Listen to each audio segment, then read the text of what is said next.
మరుసటి రోజు ఈ బిచ్చగాడికి కేవలం ₹1 మాత్రమే వచ్చుంటుంది. దాంతో చింటూ చాలా ఆనందించి దేవుడి దగ్గరికి వెళ్లి, నేను మిమ్మల్ని వేడుకున్నది మీరు ఇంత త్వరగా పూర్తి చేసేశారా అని చెప్పి వెంటనే ఆ బిచ్చగాడి దగ్గరికి వెళ్లి, నేను నా కోసం ఫుడ్ తెచ్చుకోవడానికి వెళ్తున్నాను, నీకేమైనా కావాలా అని అంటే దానికి ఆ బిచ్చగాడు, నేను పిజ్జా బర్గర్ తప్ప ఏమీ తినను, నాకేమీ వద్దు అని అంటాడు. దాంతో చింటూ అక్కడి నుంచి వెళ్లిపోతాడు. అప్పుడే బాలు కూర్చొని ఉంటే అక్కడికి ఒక బండి వచ్చి, మేము మీకు తినడానికి ఫుడ్ ఇస్తాము వస్తారా అని అంటారు. దానికి బాలు, మీ దగ్గర పిజ్జా ఉందా అని అంటే, మా దగ్గర పిజ్జా కన్నా మంచి ఫుడ్ ఉంటుంది అని చెప్పడంతో బాలు ఆ బండి ఎక్కి వెళ్లిపోతాడు. చింటూ మాత్రం అక్కడే ఉండిపోతాడు. బాలు ఒక చోటికి వెళ్తే అక్కడ ఒక పెద్ద బంగ్లా ఉంటుంది. బిచ్చగాళ్ళందరికీ బయటే ఒక గార్డెన్ లో ఫుడ్ పెడుతూ ఉంటారు. దాంతో బాలు ఎలాగైనా ఒక్కసారైనా ఆ బంగ్లాలోకి వెళ్ళాలి అని అనుకుంటాడు.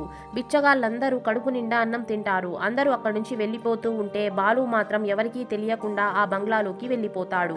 ఆ తరువాత ఏమైందో తెలుసుకోవడానికి పార్ట్ 5 అని కామెంట్ చేయండి.